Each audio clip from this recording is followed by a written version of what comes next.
Angelina, John, good evening or afternoon, depending upon how you feel about this time of day. Good afternoon. I'm All right. Looks like YouTube is finally cooperating. That's good. Good afternoon, everybody.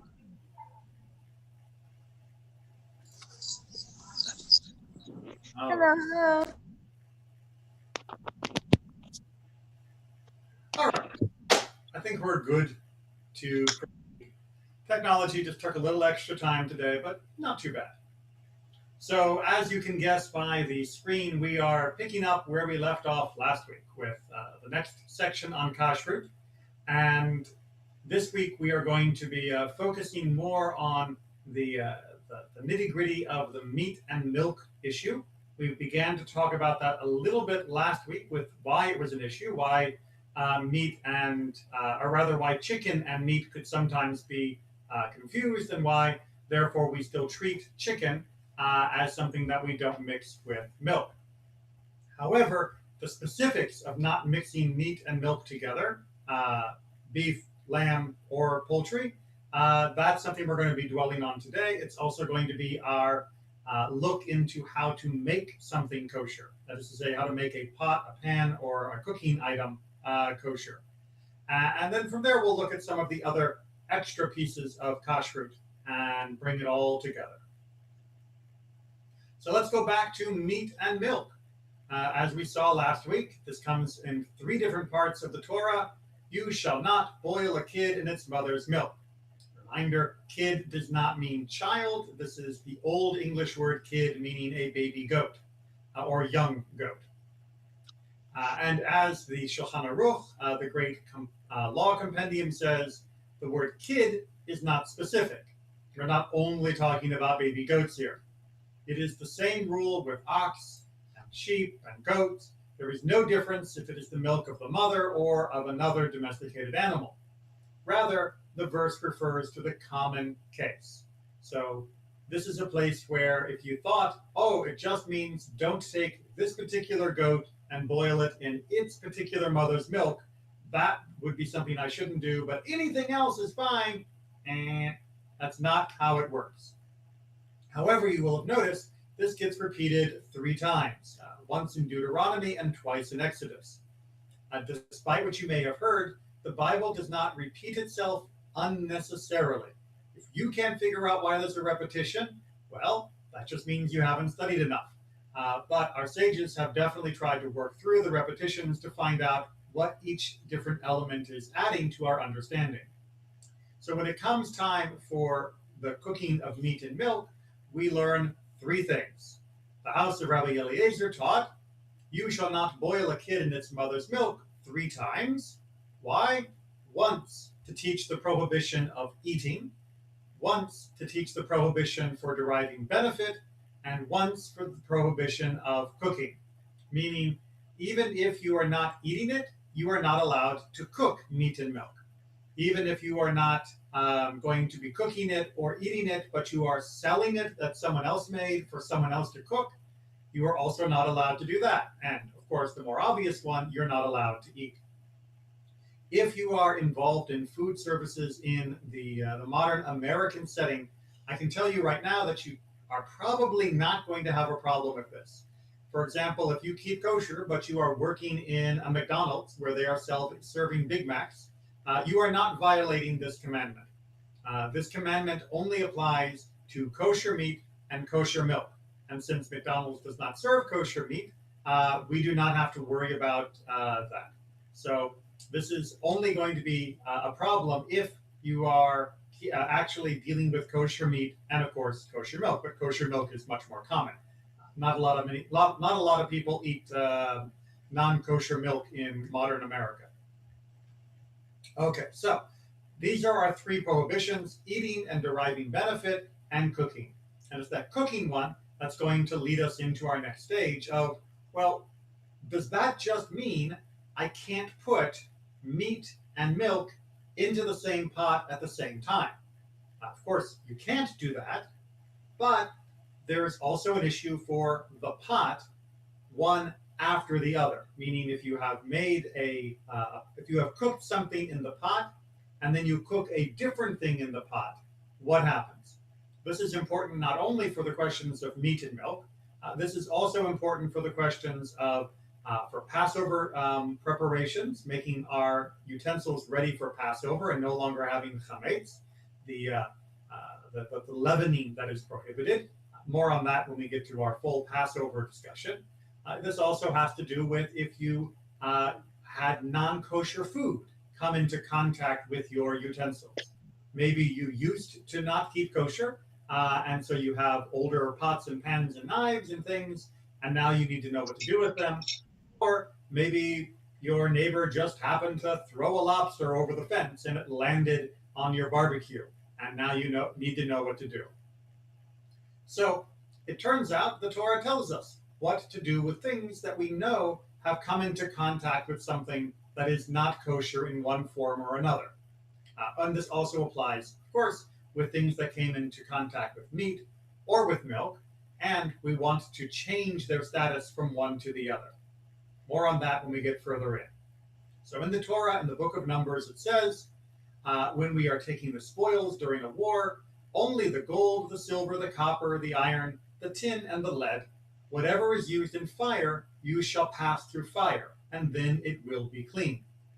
So the basic principle we can see here is that all of these metal implements need to be passed through a flame in order to become kosher for use by Jewish people.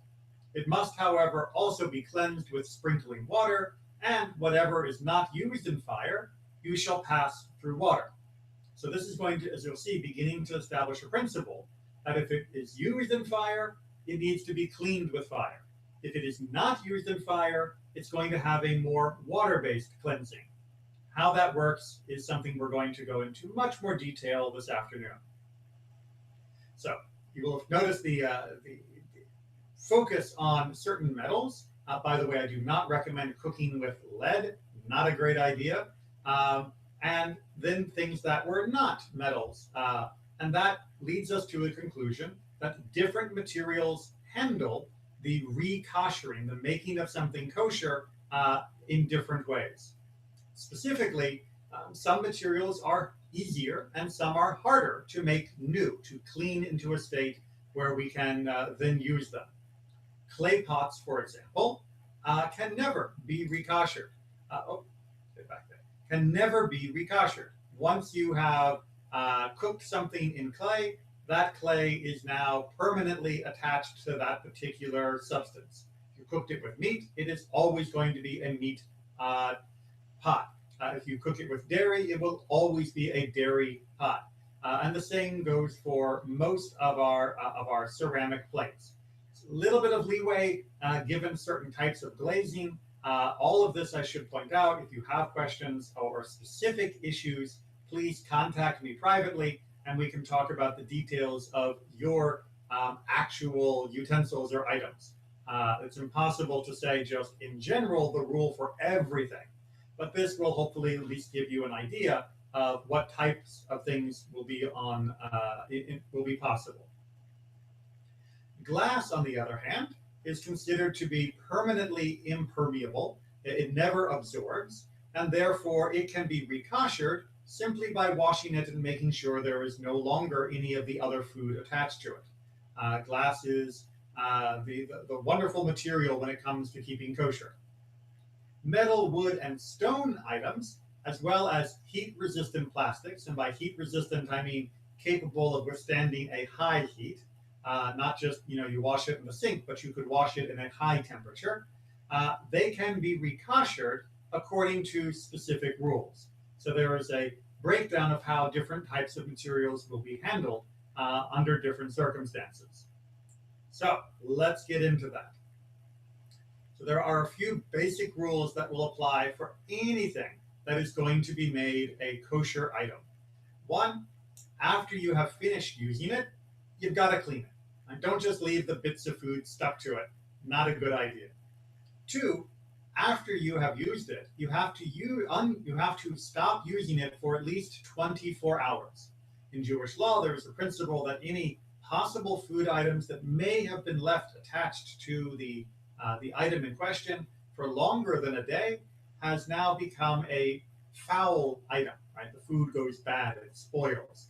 And as such, we are no longer concerned that a person might be trying to keep it around in order to gain benefit from the flavoring that it provides.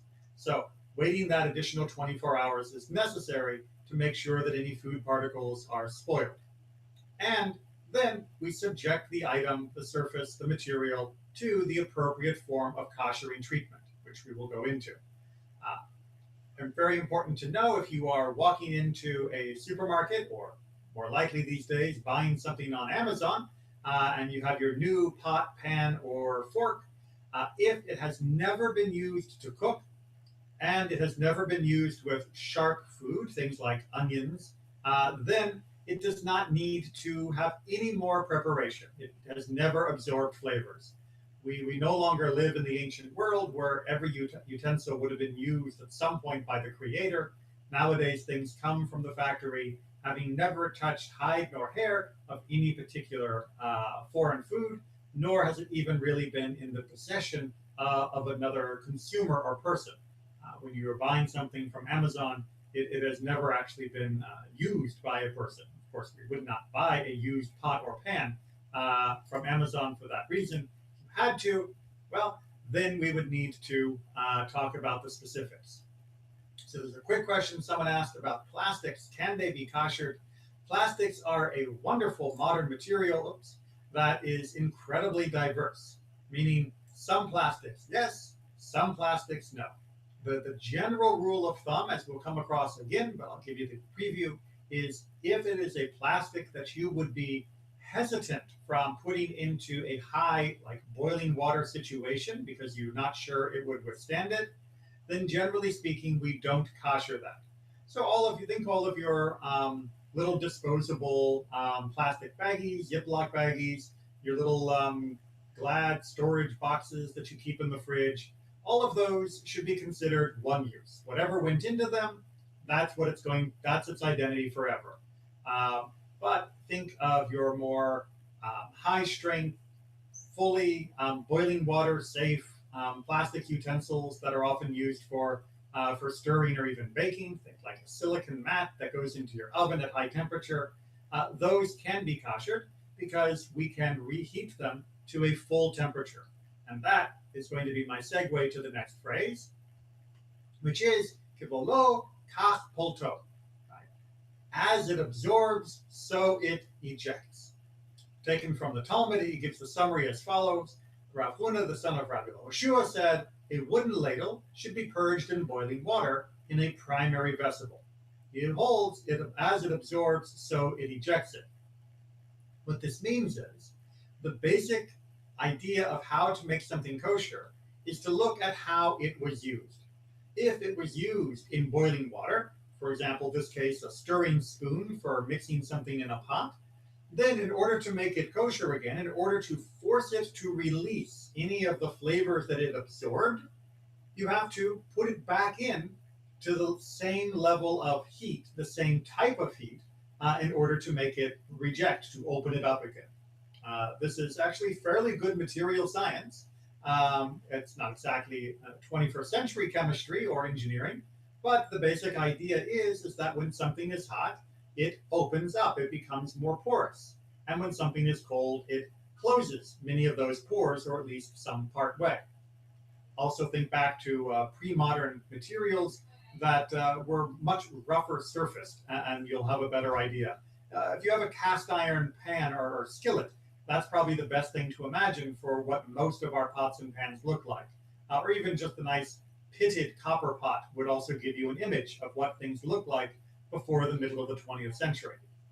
So the question is, if I want to make it expel whatever it has absorbed, I have to reheat it to the same degree where it will open up to the same degree, and whatever's inside it will then be released and removed.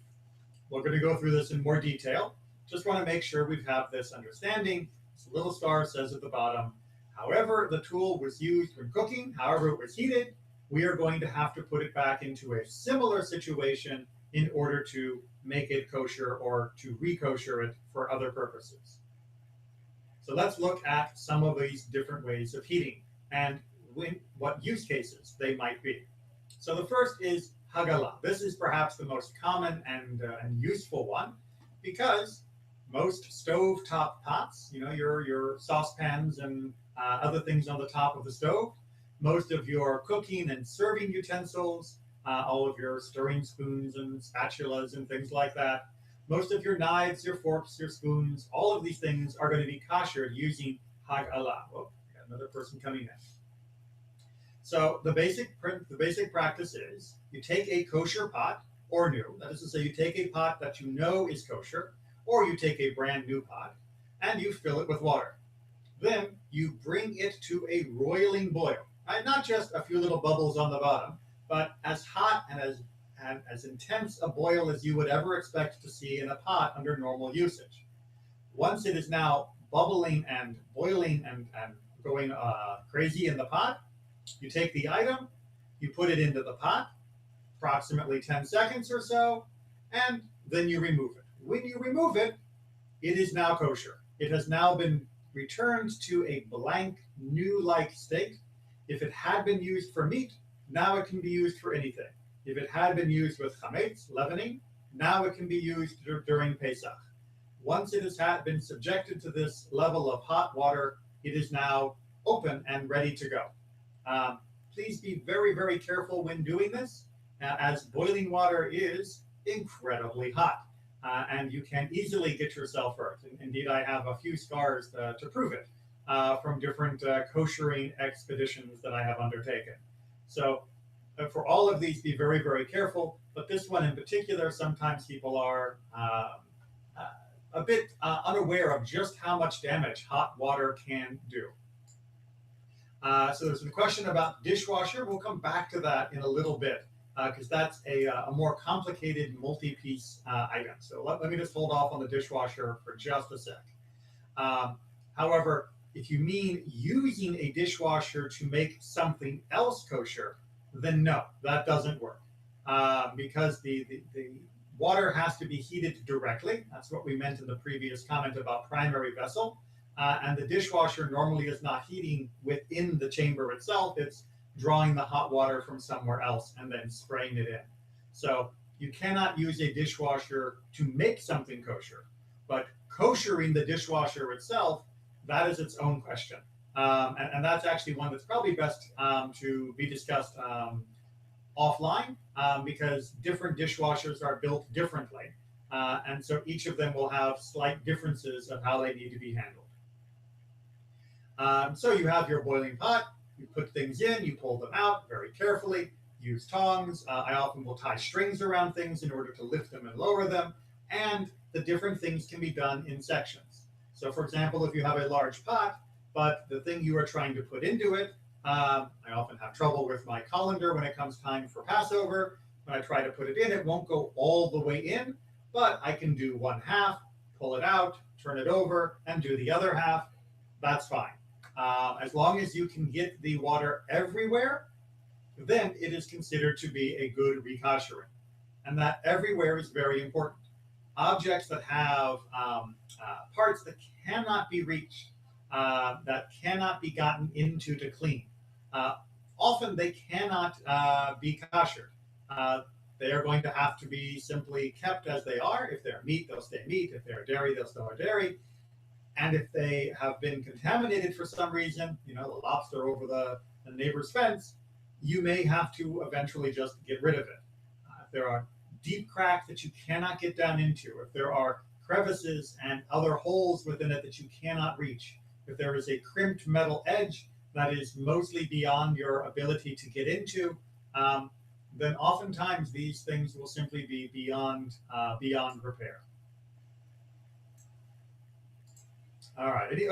Any questions on Hagalah in general? Like I said, if you have specific questions on specific items, contact me individually, and then we can walk through it.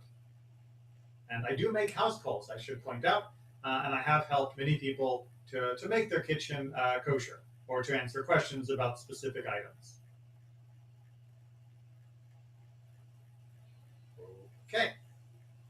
Libun, moving up the scale in intensity. Libun is a more direct fire application. Ovens, grills, baking trays, these are items that are used in fire directly, and they need what is known as libun. So if you are trying to make your oven kosher for Passover, if you are trying to kosher your barbecue, because you are now keeping kosher, and you need to get rid of all of the absorbed flavors of the non-kosher food that was stuck to it, libun is your way to go.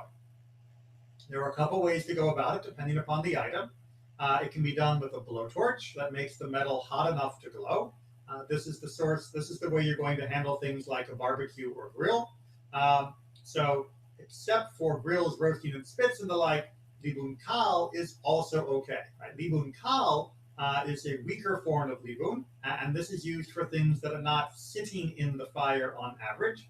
Things like grills, roasting, spits, they are sitting in the fire or just above it, so they do need to get up to a full glowing temperature. The metal has to change color to be rekoshered.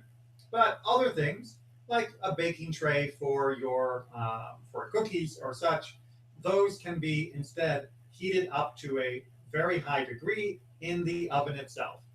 550 degrees or over will be sufficient. And the self-cleaning cycle on the oven will also work.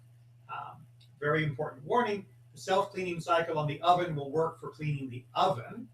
Do not put anything else in the oven at the same time, as most cooking implements that an average person owns are not designed to withstand the heat of a self-cleaning cycle, which gets much hotter than your average oven, than the official high temperature that the oven will go to. So to clean the oven, yes, and to clean its internal grills and things, yes, but don't use the self-cleaning cycle to clean other things. Simply crank the oven to 550 and let it get heated in that way by itself. Irui is a more gentle approach, which is used for koshering things that are normally not cooking surfaces. For example, your countertop or sink, you don't cook on the countertop unless you have a very different cooking style than I know. And by cook on the countertop, I mean you either have a metal countertop that you put heat under, which you turn into a large skillet, or you build a little fire and you are roasting meat right over it so it's dripping down onto it. Again, it would be rather ludicrous to use it in this way. Similarly, modern sinks, we don't light fires under our sinks to turn them hot. We get the heat from the hot water heater that pumps it into our kitchen. So for these, if we want to make them kosher, since they are not an actual cooking vessel, it is a more lenient form of koshering. In this case, irui, which is where you take boiling water, your kettle is fine, and you pour it over the surface. It does not have to be a flood, it just has to be covering. And that means you have to be careful. I highly recommend putting down towels and other things just in case. But in general, if you do this with caution and care, it does not need to be too much of a mess, and you don't have to hurt yourself. And I see we have a handout. Joseph. Yes, Rabbi. And what about in the case of a grill that if I light it up with the charcoals, I can get up to, like, let's say 700 degrees? Right. Will that make the grill kosher? When it comes to an actual grill, like a charcoal grill that you're referring, that is where you're going to want to break out your blowtorch. You want to ensure that you can actually make the metal glow hot, or so hot that it glows. And it depends on how your charcoal skills are. I suppose you might be able to get it up to glowing heat from just charcoal, but most of the time I've seen people struggle to get their grill up to a glowing temperature just by lighting something underneath it. And really a blowtorch is a much faster way to heat the metal up to the proper level. It doesn't have to be glowing for long.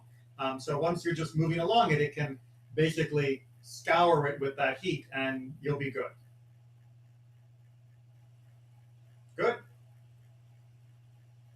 Okay, thank you so much. You're welcome. Any other questions before pushing on? No. Okay.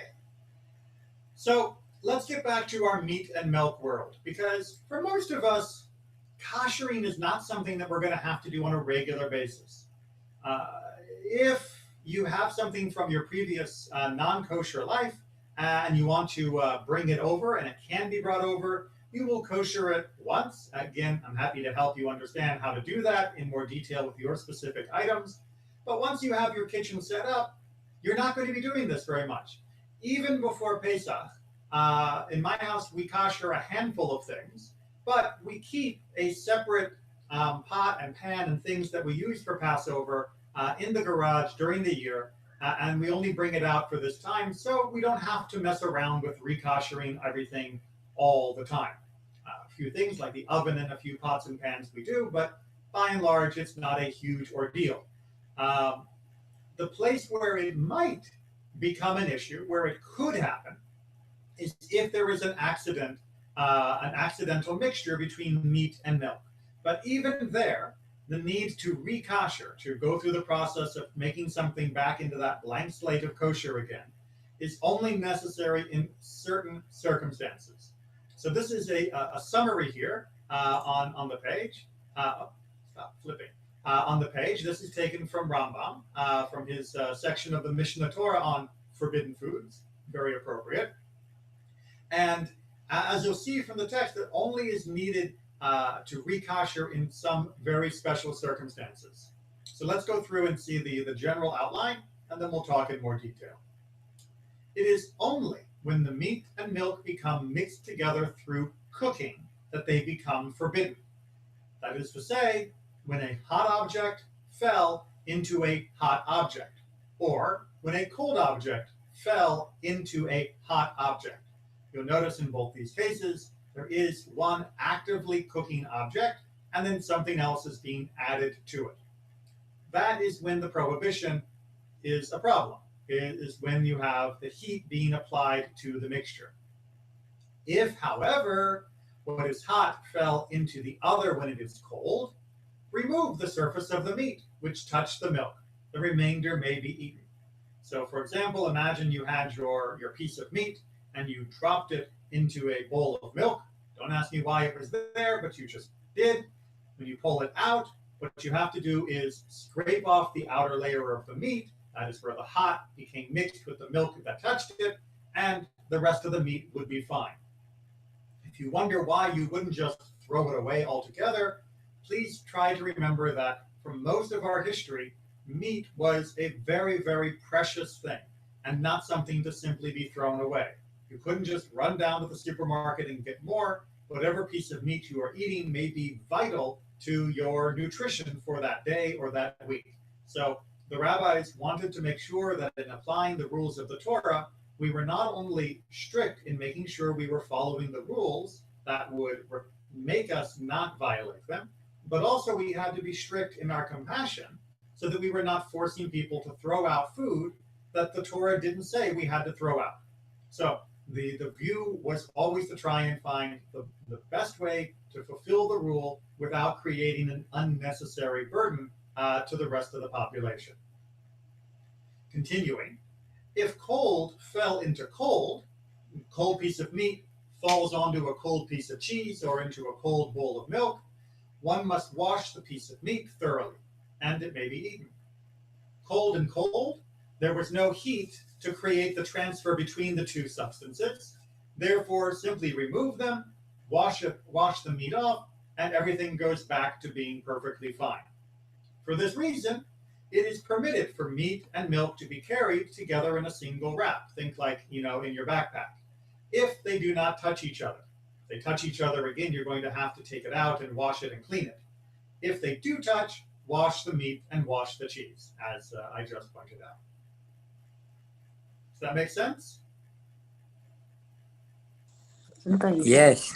All right. Now, some of you may be wondering, especially if you've bought books that are written in the last 20, 30 years, and especially if they were written by an Orthodox author, that this doesn't quite sound like the usual recommendations that you would see in a modern book.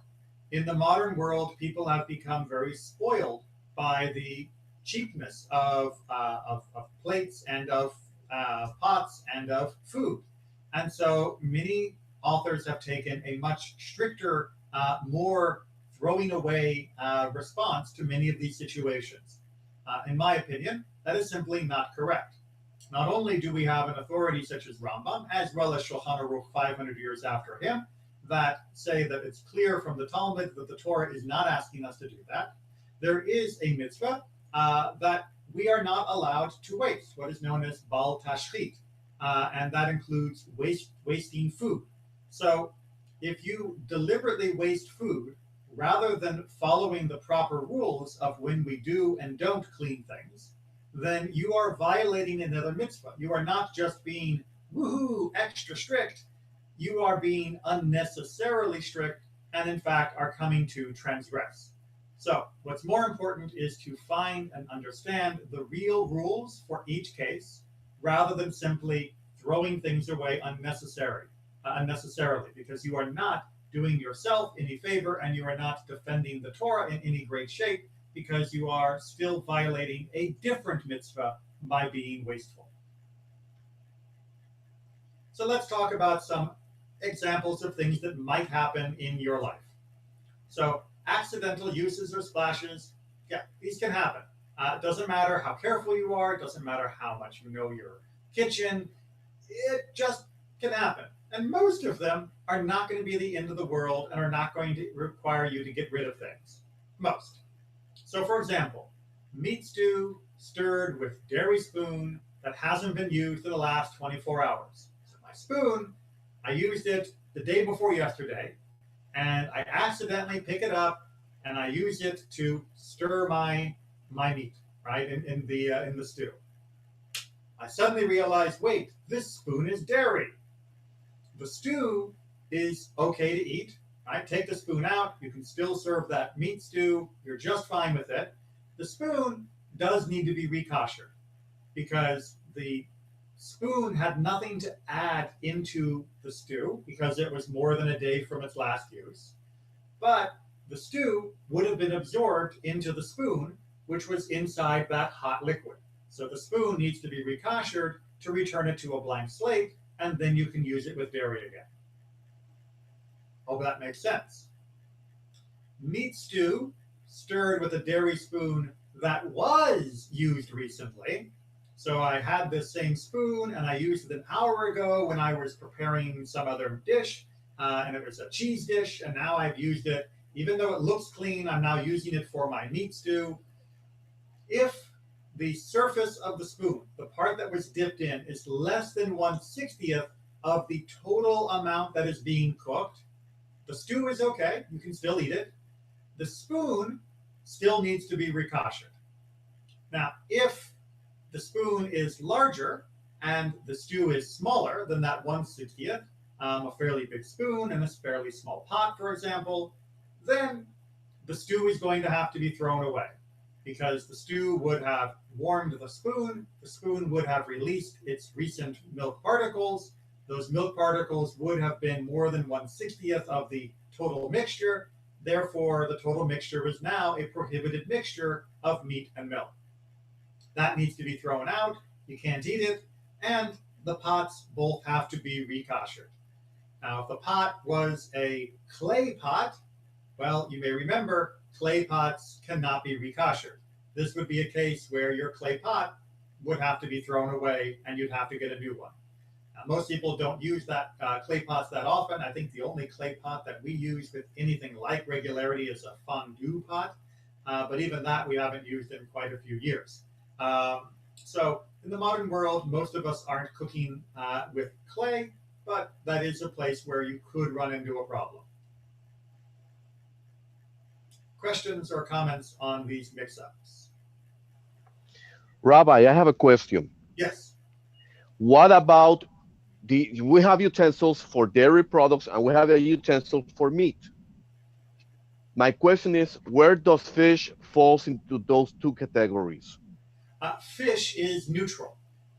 So fish is the same as a carrot as far as Jewish law is concerned. So if you are cooking a fish and you're going to serve it with cheese, you cut it up with your dairy knives, and that's perfectly fine.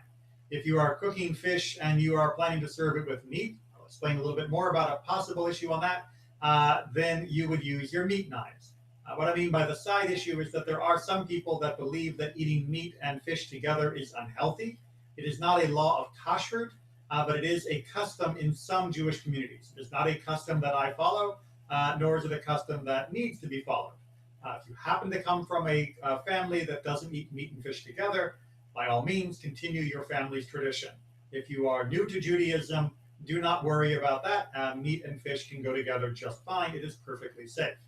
But yes, fish, eggs also are neutral. They are what are called parev, which means not meat and not dairy.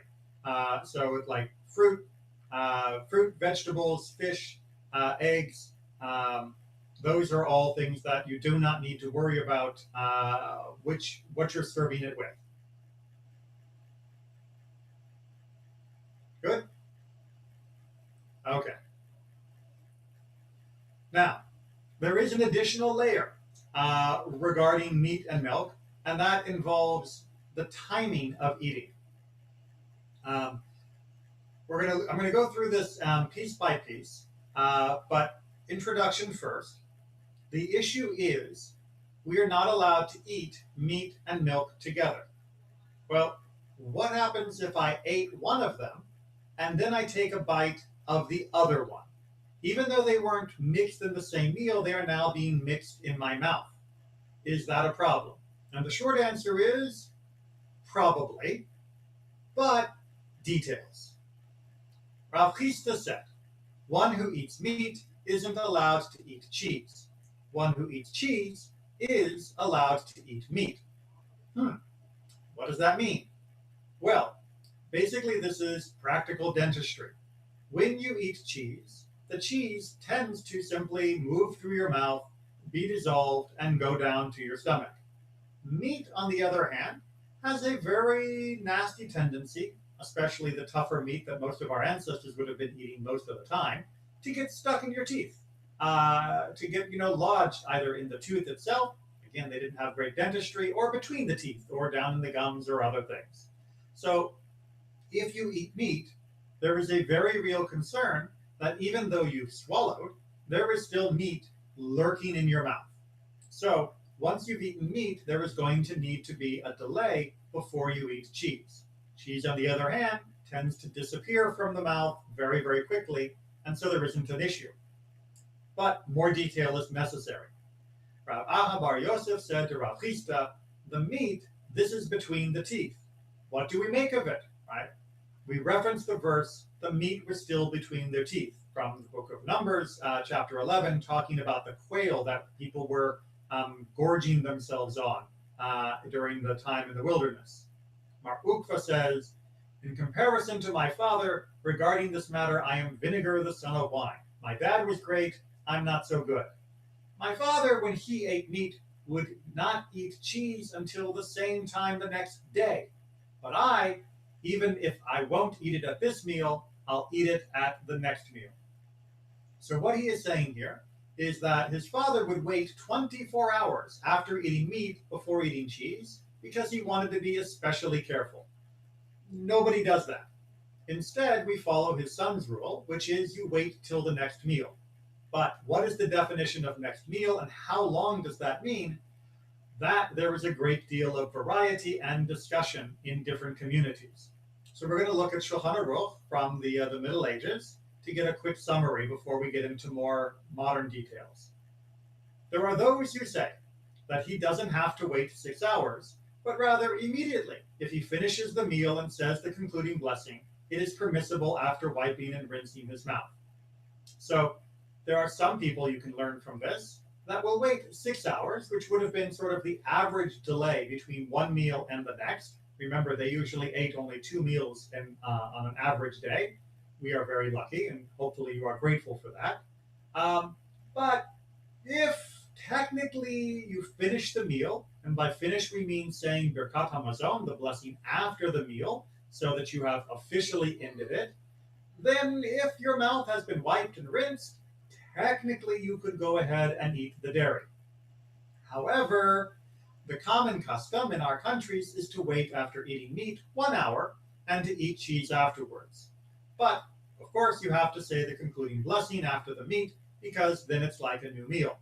If he finds meat between his teeth after the hour, he has to pull it out. You don't ignore the meat, you do still need to remove it. Good dental hygiene is always important. So the custom that he was referring to was a 1 hour built-in delay. Rather than simply saying, oh, I've done the blessing and I've rinsed my mouth, you do need to add an additional cushion of time of 1 hour. Now, in the modern world, you'll find some people who follow the custom of 1 hour, some people who follow the custom of 6 hours, and in the US in the 20th century, a custom of 3 hours also developed. All of them are fine, all of them are valid. If you come from a family that has a custom, by all means, continue your family's custom and practice. If you do not, you can talk to me and I'll help guide you towards the practice.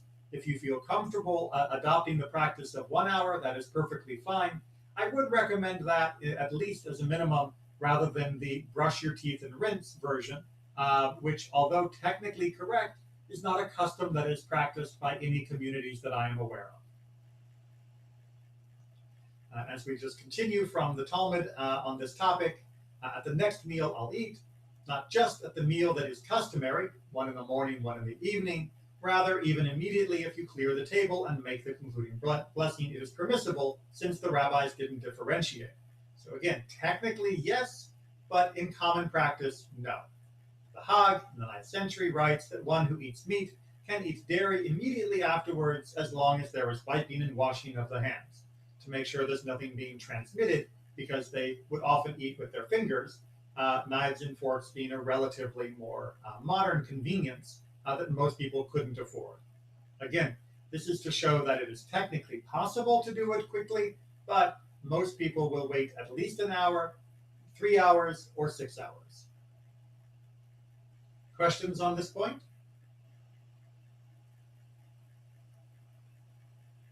Okay, so now we have to take care of a few miscellaneous elements of Kashrut. One of them is the sciatic nerve, the Gid HaNashe. The sciatic nerve is a section of tissue that runs down the thigh along the leg. In the case of an animal, along the back thigh for the back leg. And we are reminded of this mitzvah, or we are taught of this mitzvah, and reminded each time we read it from the story of Jacob. When he saw that he had not prevailed against him, oops, sorry, someone popped out and had to get back into the waiting room. And I had that on the other screen, so I didn't see that. Hopefully they didn't have to wait too long. When he saw that he had not prevailed against him, he wrenched Jacob's hip at its socket, so that the socket of his hip was strained as he wrestled with him.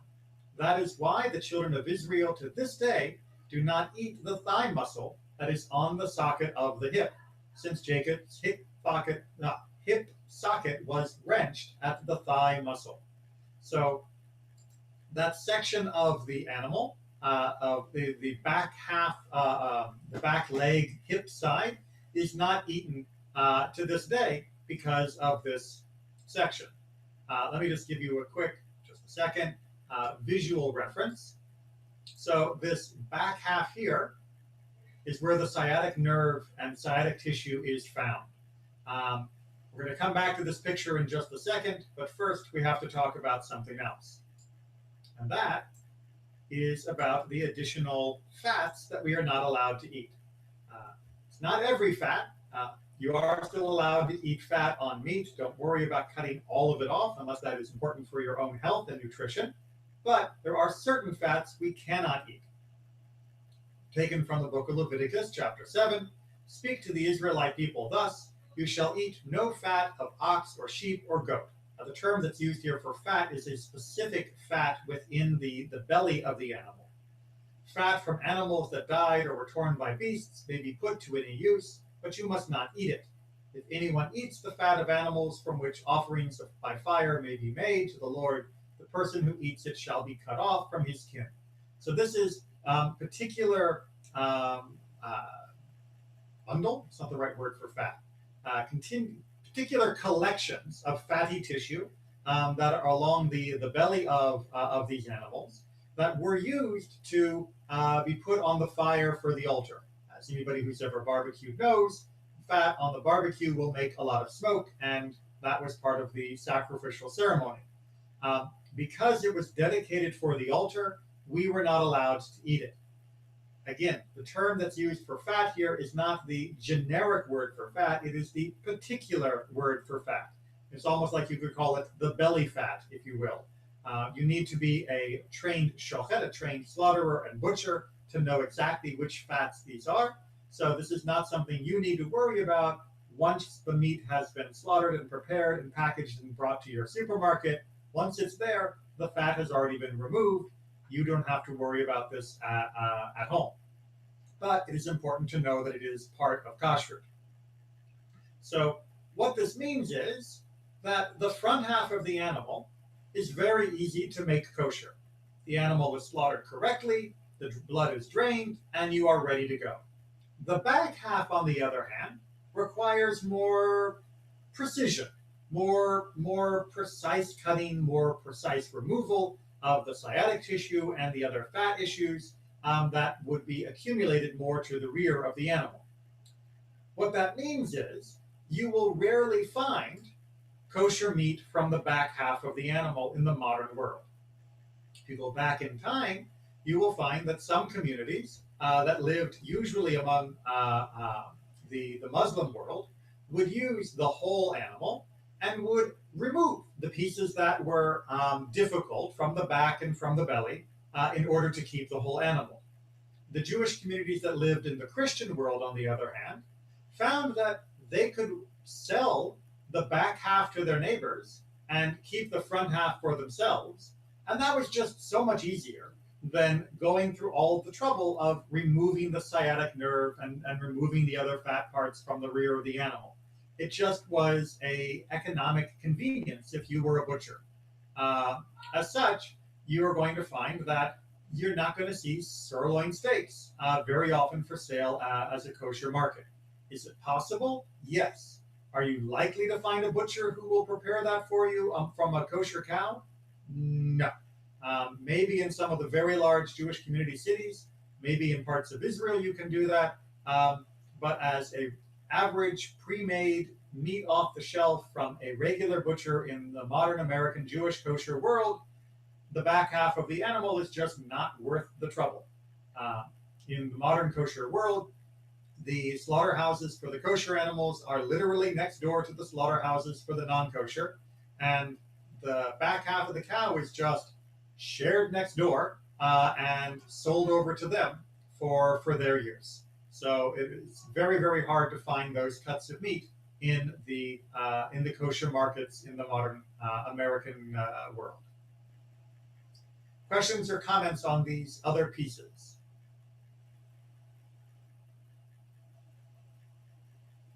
All right, so I just want to finish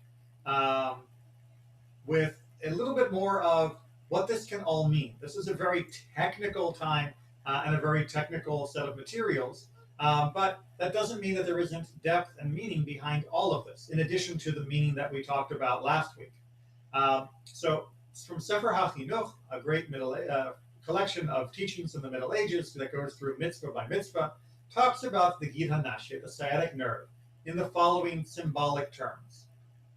From the roots of this mitzvah are to serve as an indication to Israel that though they will suffer many oppressions in the exile by the nations and descendants of Esau, Esau was considered to be the forerunner of all of the European countries, at least symbolically, they should trust that they will not perish, but rather that their descendants and names will stand firm forever, and that their Redeemer will come. In continually remembering this idea through the mitzvah, they will stand firm in their faith and righteousness forever. And this stems from the fact that the angel who fought with Yaakov, Jacob our father, who, according to tradition, was the guardian angel of Esau, wished to eliminate Yaakov from the world, he and his descendants, but could not get the better of him, and pained him in injuring his thigh. So what this is reminding us of is the teaching from our sages, that the battle that Jacob underwent with the angel that led to the pain in the thigh, which led to the prohibition on eating this part of the meat, was more than just a mystical struggle that was beyond our understanding at that time, but should be understood instead as a symbolic struggle between Jacob and Esau, between the two brothers, and between the descendants of Jacob, who would be, for a few thousand years, often being attacked and persecuted by the descendants of Esau, at least again metaphorically. So when we refrain from eating that section, we are reminding ourselves of, yes, the struggle of our ancestor Jacob with Esau in the past continues, and yes, it hurts, but we, like Jacob, will prevail. Right? Esau's descendants, likewise in the world of the Middle Ages, Esau's descendants pain Jacob's descendants, but in the end, they will be saved. As we find, again from Genesis, with respect to our ancestor, that the sun shone to heal him, and he was saved from pain, so will the son of the Messiah, the Mashiach, shine, and he will heal us from our pain and redeem us speedily in our days. Amen. So, as simple an act as not eating from that back half of the cow is a symbolic act of reminding ourselves that, yes, we may not be able to enjoy everything we want right now, but in doing so, we are still proclaiming that we will be here and stand firm and be able to endure and last. And indeed, Kashrut has been instrumental in part of shaping Jewish survival. Our continued reliance upon each other for we're trusting that the other person is also using kashrut, our continued reliance to make sure that we can share a butcher that will be able to provide for the community, that our animals will be able to be shared and used throughout the community. This is something that has helped Jewish communities hold together very strongly. Indeed, it has been one of my own personal frustrations that due to the suburban sprawl of Orlando, it's been very hard to get enough people in one area to maintain a wide range of kosher stores and restaurants. We're getting there. We've had a few. We've lost a few. Hopefully we'll get some more. But it is about our willingness to work and be together. And kashrut symbolizes that in a way that very few other activities in Jewish life do. We can do much else on our own. We can study, we can give, and we can pray very much on our own or in our private communities, but we need to work together to be able to provide the food that we want that will be kosher. We've made good progress, and it's easier to find kosher food in Orlando than it was 10 years ago, but we still have work to do. If you are interested in finding out more about where to get kosher food, I can give you more details, but I can tell you local to Temple Israel, the broadest selection of kosher food can be found at the Winn-Dixie on Fern Park, in Fern Park, just off 1792. And again, if you look in supermarkets all over, you'll find that a wide variety of the non-meat products, most of the regular dry products, your cereals and your baked can of beans and your vegetables will usually be marked with a hechsher. Fresh vegetables and fruit don't need these, but things that have been processed do. But you'll find that anywhere between 70 and 80% of the products that would normally be purchased, even by people that aren't Jewish, are already supervised and are fit for kosher eating. So it is a lot easier than it was 50 years ago in America, but we work together, we can make it easier still. Any final questions or comments that people would like to share as we wrap it up for tonight?